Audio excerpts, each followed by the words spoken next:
Is this a delicious food and wine update? Princess and Bear, today we're at EPCOT, but apparently some new things have opened. Yes, we're a little late on it. Well, we're here in our own time. But as your number one choice of foodie infotainment, we're here to try the food so you don't have to. Remember, she's vegan. I'm not. Let's go on a foodie scavenger hunt. It's time to foodie and chill.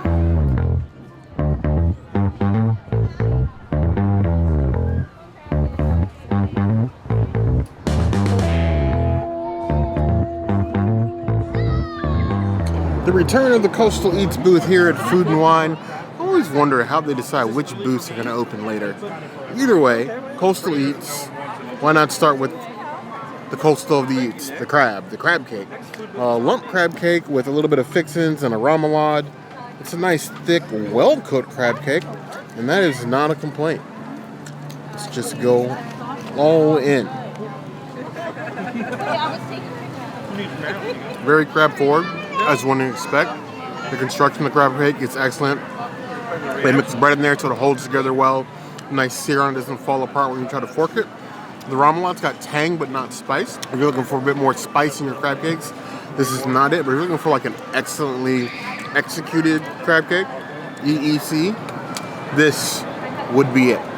You will have a little bit of crab breath after, but honestly, if this is your first time trying a crab cake or you ever wanted to, this is an excellent example. You can put this in the book, dictionary that is, right next to my face. Because it's a little crabby up here.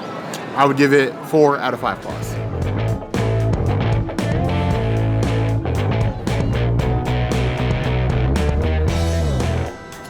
We have the Peruvian ceviche. I feel like I'm being spoiled with the fake half coconuts ever since Mardi Gras a couple years ago, but I will take the ceviche any way I can get it. You have shrimp and the fish in here, a little bit of, looks like sweet potato and roasted corn.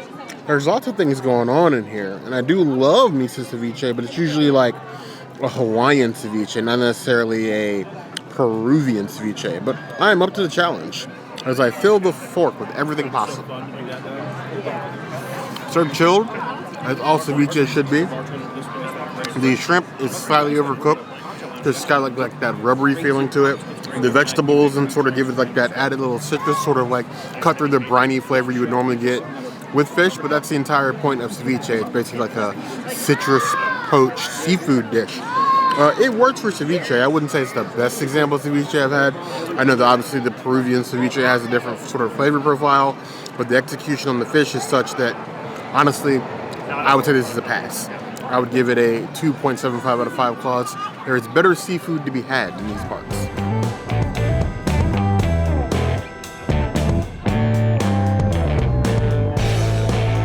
Here you have a nice white Sauvignon Blanc to pair with all the seafood that I'm being forced to consume here today. Booth seafood is usually a mixed bag. Hopefully the wine makes up for that.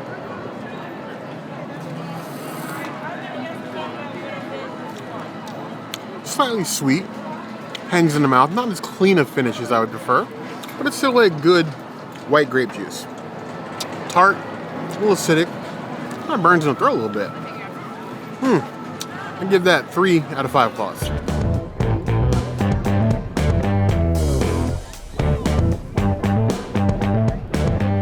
This is the Boyd and Blair Codder. It is pomegranate, and if I recall from the last time I had it, it was a little bit on the syrupy side, and I wasn't a huge fan of it, but we'll see.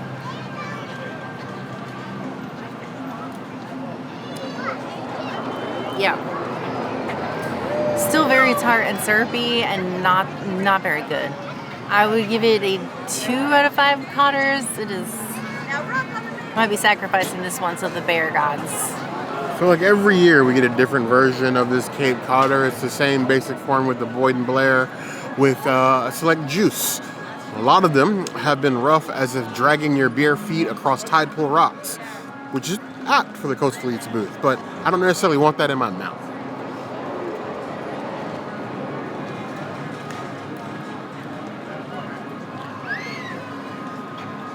I can promise you that if as a child, my parents told me, Mama Bear mostly, told me that drinking adult beverages would be like drinking the cough syrupers old with more bite, I never had a drink in my life. You want to convince your kid, your 21-year-old, never to drink again?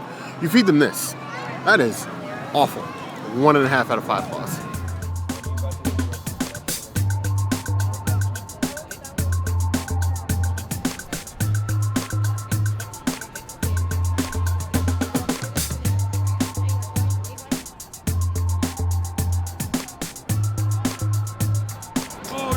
So finally we have arrived at the Gyoza of the Galaxy booth. This is a booth that most people will probably be looking forward to the most since Food and Wine started. The idea to start it later than usual.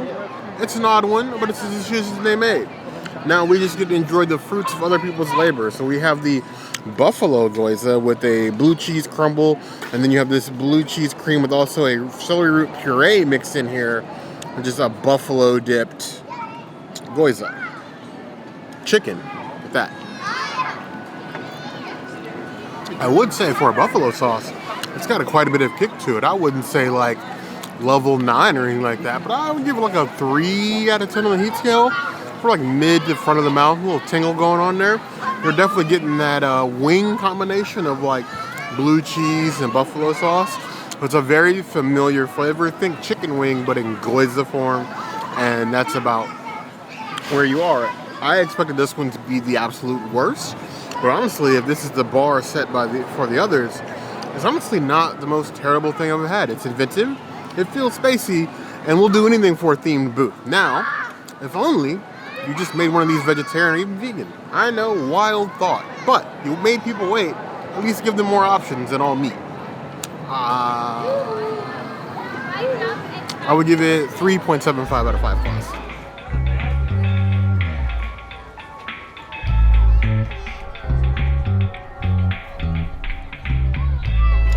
Yes, now we're getting nowhere or somewhere with this street corn Gyoza. So you have that it's basically a chicken-filled Gyoza with a lime crema, roasted corn salsa.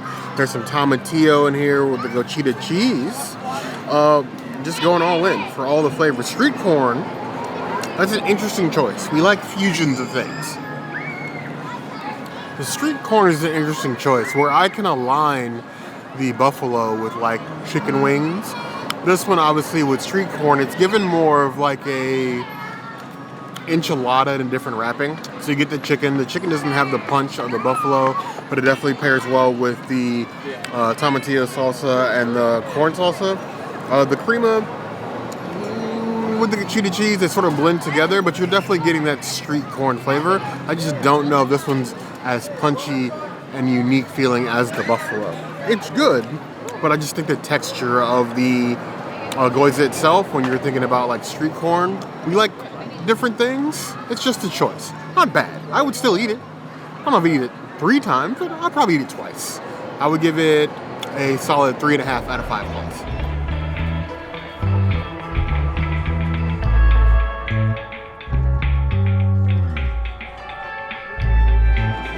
So French onion soup dumplings. Not on my bucket list items. I am not normally a French onion soup person. I usually can't eat it because the contents of the onions will leave my stomach feeling like one of the Guardians of the Galaxy level battle, like a battle of Celestial, but the Celestial's a toilet bowl. So in this case, you have a beef and pork blend inside a soup dumpling. You have a little Parmesan crust on here. You have an onion and Gruyere like Ceviche, and then you have it all sitting in a beef sherry broth. So they went fancy. They went all the way fancy. I don't feel like Drac will be the one eating this. But maybe he is. There is a lot going on in there. It's definitely given French food, given all the different combinations of flavors. The onion with the pork and beef, that micro cilantro just sort of like hangs in the back of your mouth. The Gruyere with the onion on the sherry broth gives it like a slightly sweet, but then like that onion aftertaste. I don't know if I love that. It feels like, I don't want to say approaching dessert because it's not that sweet, but the sweet with the beef and the pork is just kind of off-putting to me. I think that's my least favorite of them. Not that I'm surprised, I'm not usually a French onion soup lover anyway, but of the French onion soup lovers in the community, I want you guys to comment a a dumpling or whatever emoji is closer if this is something that you would eat. Me personally, that's a one and done for me. That's a 3 out of 5 claws. It's a one and done, but it's a 3 out of 5? I am building in, it's a one and done for me, and I'm building in a little bit of bias because I don't love French onion soup to begin with. So I don't have a huge basis of experience on which to judge it. As it is, I don't love it, but I don't like French onion soup anyway. So I'm not going to be a complete hater. It would be easy. It would be very easy. But given its execution, it's getting a 3.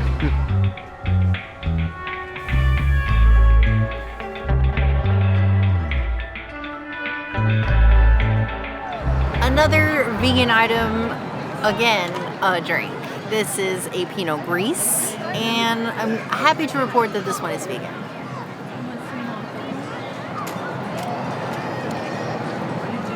It's a very muted flavor. It's not very fruity or tangy or sweet. It's just, it's very mild for a Gris. I would give it a 2.5 out of 5 Pinot Gris. I think I like it more because it's one of the only wines I can drink at this Two New Booths.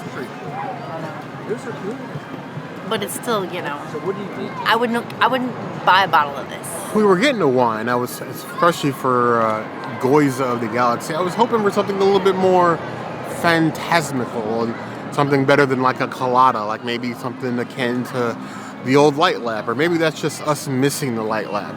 I missed the fancy funny drinks, the whimsical drinks. This is Willamette, Oregon. Cheers to you guys. Ooh. Quite a bit more sweet and tart than I was expecting. Definitely a Gris. It will definitely do well to cleanse your palate after the strong flavors you ate. It's a grape juice. My favorite grape juice? No, but it'll have some effects eventually. 2.75 out of 5 plus.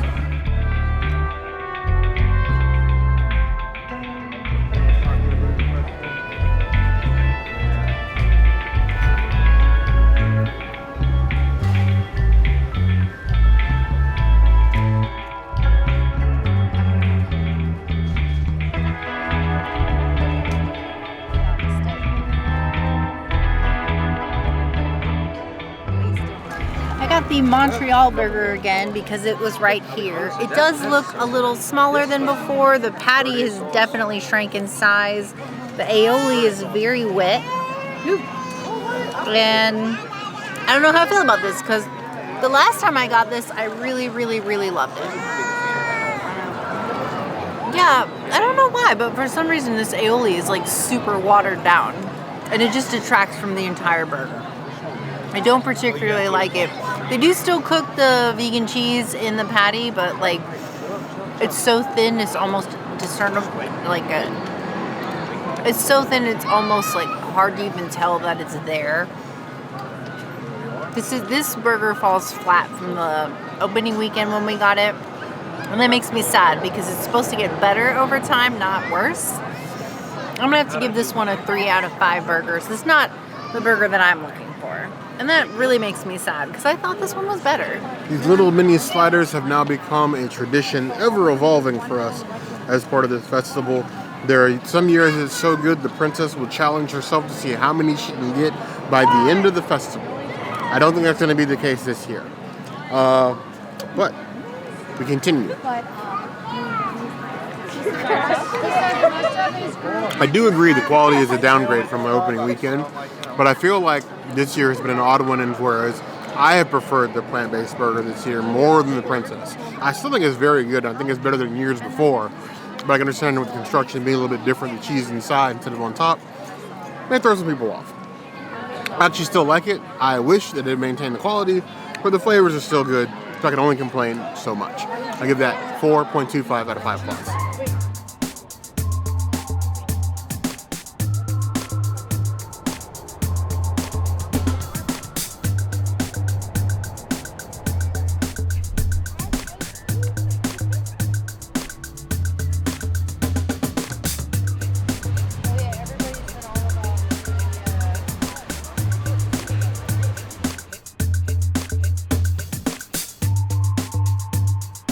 Potato pierogi. I feel like somebody's playing a trick on me. Obviously, the community hall has returned to its default flex space sort of status with goofies like summer activity camps sort of over and done with. And say what you will about community hall, I thought that was one of the best uses we've gotten for this area just so far, really. But the festival favorites booth, who's voting on these festival favorites? Because these all feel like repeats. I know for a fact the potato pierogi here is a repeat. Honestly, you should just let your pass holders vote on the festival favorites, you know? Just give them a little survey. They'll fill it out. You get data, they get food. I think that's a win-win, you know? And you don't have to put stuff on there that you don't want to cook again or put up on the menu, but give the people some choice. So this potato pierogi with the crema, and then they give you a little tiny kielbasa to eat it with. I think this is the second coming of this at this booth. I think it was one of the first things at this booth when it originally opened. But, I mean, I guess if we're going to do repeats, you could do worse, you know? If there's one thing EPCOT will definitely find a way to do, they will always find a way to give you another international configuration of meat and potatoes, which is all this is. It is a potato dumpling with a little bit of kielbasa. For what it is, it's great. Pierogi, I think, could use a little bit better sear on it. It feels a bit soft. The sausage got a nice little char on it. They balance each other out. It's kielbasa and potato. 3.25 out of 5 plus.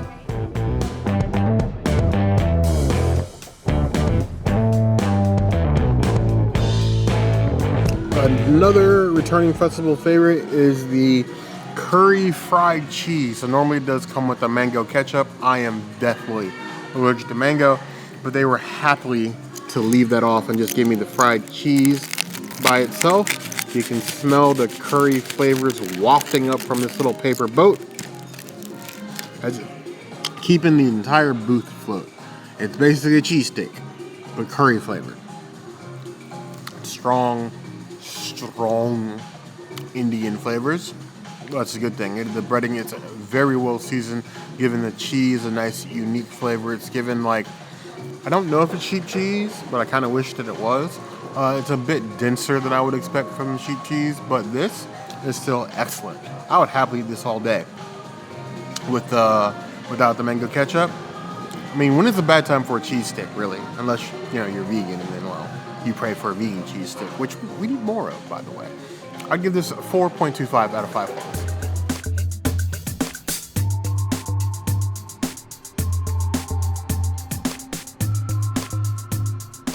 My battle against ridiculously long brewery beer names continues with this also returning item, which we've had several times. I complain about the name of this beer every single time, is the Parish Brewing Company Sips Cabernet Franc Strawberry Berliner Weiss. You know it didn't have to be that long, okay? It could have been Strawberry Weiss. It could have been Strawberry Berliner. But no, you had to go all in. You had to use 2 first names, 2 middle names, 2 last names. You are not James Arnold Taylor, okay? You are just a beer. If you remember James Arnold Taylor, you leave me a spaceship in the comments below.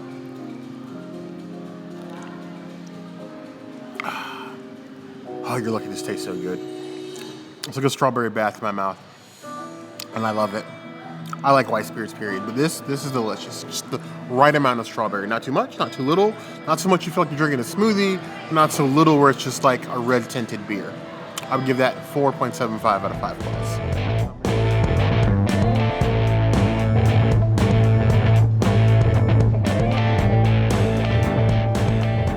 Three Daughters Beach Blonde Ale. Three Daughters thankfully responded to our email earlier this year and confirmed that all of their beers are vegan, so we so appreciate that they did that for us. Cheers. Oh, she's a hoppy one. These are not the hops that I'm looking for. I will do a Dunkel, I'll do a Hef. I won't do this blonde. This is not for me. I would give it a 2 out of 5 beers, but if you are somebody that likes like a hoppy or floral beer, you're going to be into this one. This one will probably be like a 4 out of 5 for you. But for me, I can't do too much of the hop, so it's not my jam. A beach blonde ale trying to prove to us that blondes do in fact do it better. That feels like blonde propaganda, if you ask me.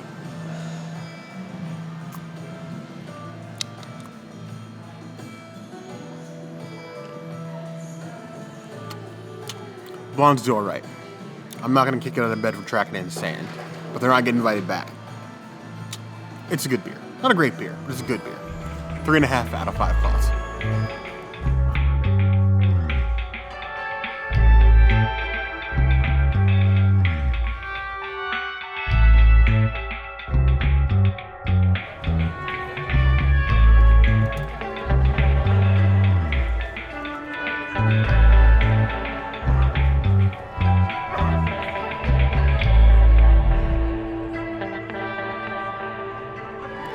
This samosa situation is where I'm like, Bear, let's go to Sanaa. And he goes, we have Sanaa at home. And it's literally just the samosa. That's what this is. Sanaa at home. We got the delicious garam masala innards with the cilantro on top. Delicious, delicious dish. I'm gonna miss this when the festival's over, but you can always get these exact samosa at Sanaa, and they just give you pickled veggies with a mango chutney instead. And we get it without the chutney or the chutney on the side. Either way, it is a delicious samosa, and I would give it a 4.75 out of 5 samosas. These gigantic samosas are hard to beat. They're already massive as far as samosas go. We get samosas from a lot of different places, both Indian-inspired, African-inspired, and these continue to be some of the largest ones we come across. But that is not at all a complaint. That continues to be the only acceptable pea filling I will stand for. The chimichurri sauce on top is a nice sort of like tang to sort of like top it off. Kind of helps level out the spice. They do tend to be a bit spicy, meaning of the spices, not like, you know, Tabasco hot, but like there is some spice. You're gonna feel it on your tongue, but they're punchy as they should be. I think these have actually improved since the first weekend. First time we got these, I was not a fan. It's not living up to the legacy of samosa that we expect here at Walt Disney World. This one, hitting out of the park. 4.5 out of 5 thoughts.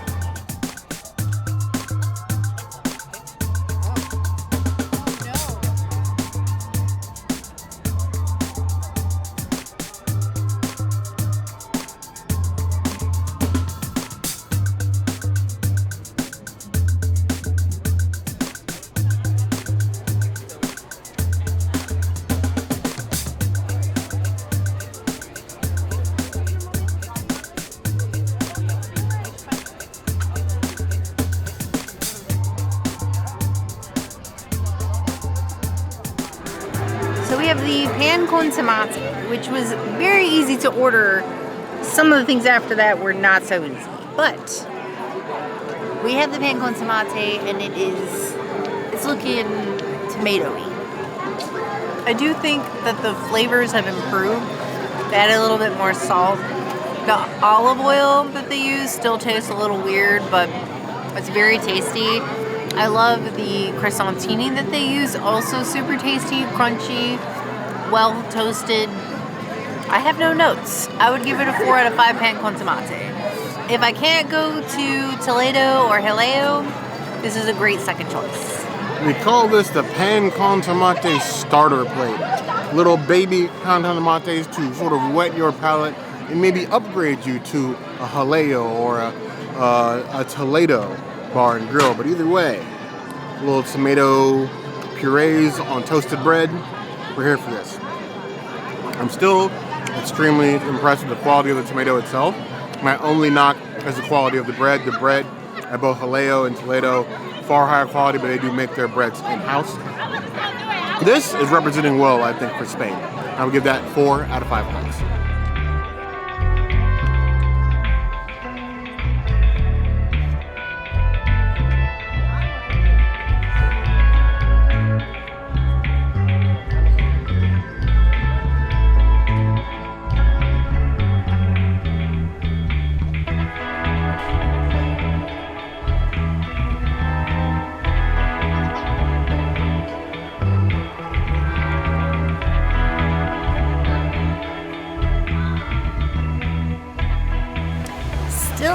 at Castor Grill and not mentioned by anybody that has a large following, just us. So, plant-based steam buns, still here, still alive and kicking, still my favorite thing.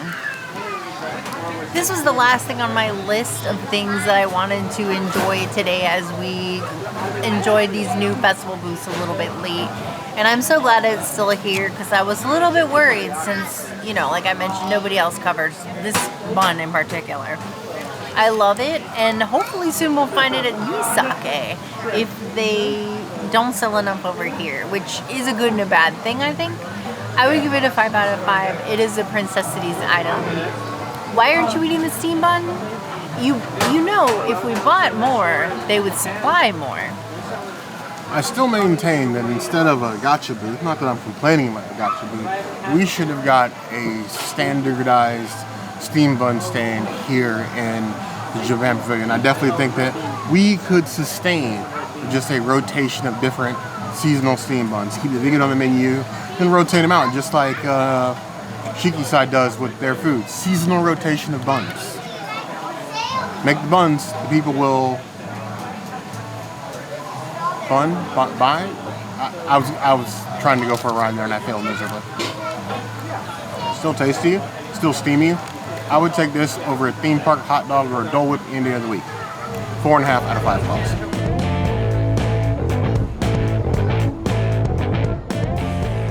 We came and we snacked. We came after work and Yes. we snacked and we still hit everything that we wanted to hit. I think I wanted to do the chili, but we didn't go over to that side of Epcot, and also, like, I ate so much, I don't think I would have been able to stomach the chili. So I'm glad that we skipped it. I'm glad that we got to try the Gyozas of the Galaxy. At least I got to try them. Yeah. I do really wish there had been either a vegan or vegetarian option for dumplings. I feel like that would have been a really easy knockout of the park. So I'm sad that we didn't get one. Why weren't the street corn ones at least vegetarian? That seems weird. Why are you putting chicken in it? I don't know any street corn that has chicken on it, personally. I'm definitely loving the theme booths though. We got Gyozas of the Galaxy last year. We had 20,000 Leagues Under the Sea the year before. Oh, yeah. I want to see booths like that continue. Maybe just open them earlier in the festival, especially the line that thing has. Ooh, or make a Guardians of the Galaxy After Dark booth. I wonder where she got that idea from. But I want to know what you guys think of the new booths and the items that we got here on the return trip. Let us know in the comments below. As always, if there's anything else you can see us do, that will always be the place to find us. Hit that notification bell if you want to see other videos like this, and We have new videos 5 days a week, Monday, Tuesday, Wednesday, Thursday, September days. we will see you soon. Be sure to subscribe and like this video. And if you don't comment, well, Bear's gonna yeet himself into our next birthday, and then you're gonna miss all the videos from October to next September when they play it on Guardians all day. Oh, that's right, we did have birthdays, didn't we? But you heard the girl.